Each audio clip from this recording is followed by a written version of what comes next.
this multi-purpose waste disposal site, various types of waste get processed, either to be composted, recycled, or disposed to a landfill.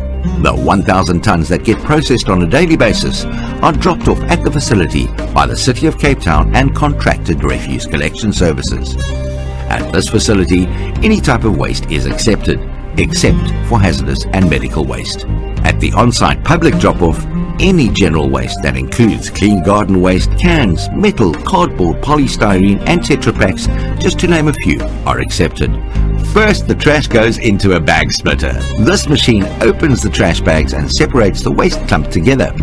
From there, it moves onto a conveyor belt where the human factor comes in, and these people are set to pick specific things, for example, metal, glass, or PET, or paper. The conveyor belt then goes through a metal detector that picks up any remaining metal, and any remaining items that are heavier than plastic and paper, for example glass, will fall through the conveyor belt on their own. What remains on the conveyor belt after the sorting gets sent off to the Visserhoek landfill via railway or trucks. Everything that gets picked out gets sorted into massive white bags, gets baled, and then sent off to be recycled. All garden waste gets turned into compost on site.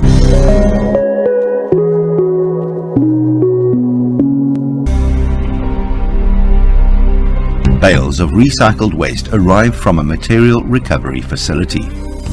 This chipping plant only accepts materials that are baled up.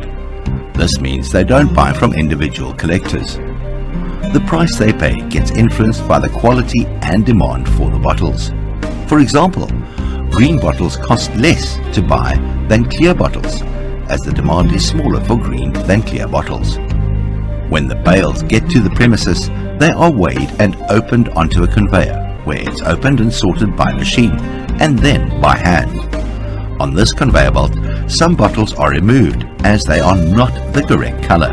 For example, luminous green bottles can be problematic, and shrink sleeve bottles are removed. These products then get stored in bunkers. Bunkers are stored underneath the platform that the workers are standing on, with openings in the platform that bottles get dropped through and into big white bags. After the sorting process, these bottles from the bunker get ground up and chopped up. They then go through a washing process.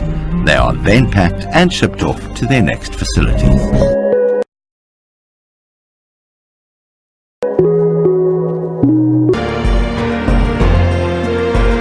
In the washing plant, the big bags of flakes get emptied into a big hopper.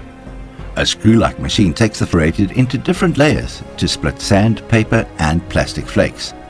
The remaining flakes then get rinsed and go through a drying process. These clean, dry, sorted flakes are used as the raw material for fiber spinning. The green flakes are debagged and blown into the top floor of the extrusion tower. They then get loaded into a dosing unit, which trickle feed the extruder, and then they are dried. The extruder then melts the flakes to make molten PET. The molten PET flows through a filter system to remove any leftover particles like wood and paper.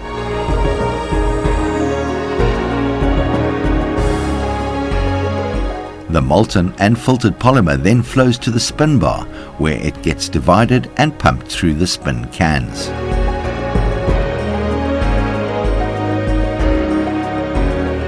The molten polymer coming down from the spinnerets is cooled down so that the polymer then solidifies.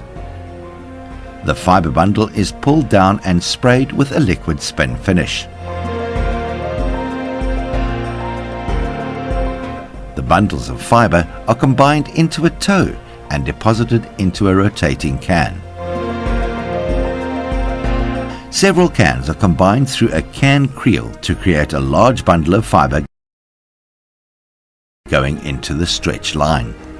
In the stretch line, the fiber gets an additional bath with spin finish and is heated up so that the fiber can be stretched.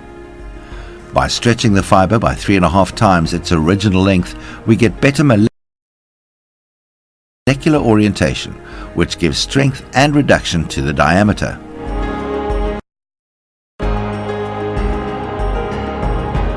The stretched fiber goes through a crimper. The crimper creates a curl or wave in the fiber by feeding it into a stuffer box, where it folds back onto itself. The crimped fiber is then set and dried in the fixing oven to fix the crimp and the shrinkage properties.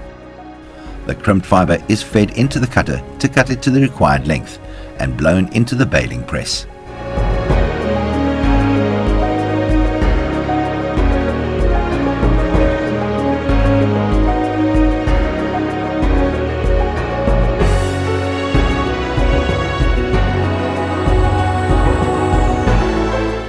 In the baling press, we have 3 pre-presses and a final press to make 350 kilogram bales wrapped and strapped to keep the fibers together under pressure.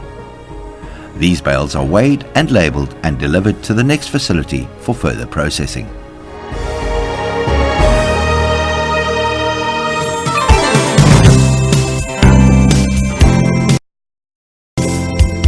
The fiber arrives in bales. The fibers are then put into a machine that opens the fibers. From the opening machine, the fibers travel through pipes to a machine that ensures that an even quality is supplied to the next step of the process. The volume of fibers are then controlled by means of sensitivity electronic equipment that also measures the density before being processed through a series of controls which convert the loose fibers into a semi-cohesive web. The next step is processing or stacking of this web into several layers in order to further improve the evenness as well as the required weight or thickness needed to be achieved in the final product. The multi-layer of fiber then goes through a stitching machine where yarn is knitted or stitched into the fiber to create a cloth. There are 14 threads per inch of cloth. The textile then exits the stitching machine and is rolled into large rolls for further processing. These rolls are then taken to an oven where the textile travels through a hot tunnel at 205 degrees Celsius to be heat set. Following the above, the fabric is inspected and then ready to be turned into bags.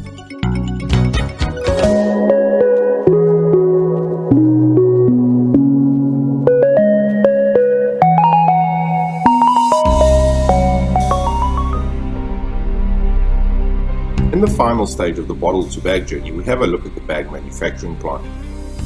The jumbo rolls of rPET recycled fabric are lying ready to be recycled into Pick n Pay budget bags.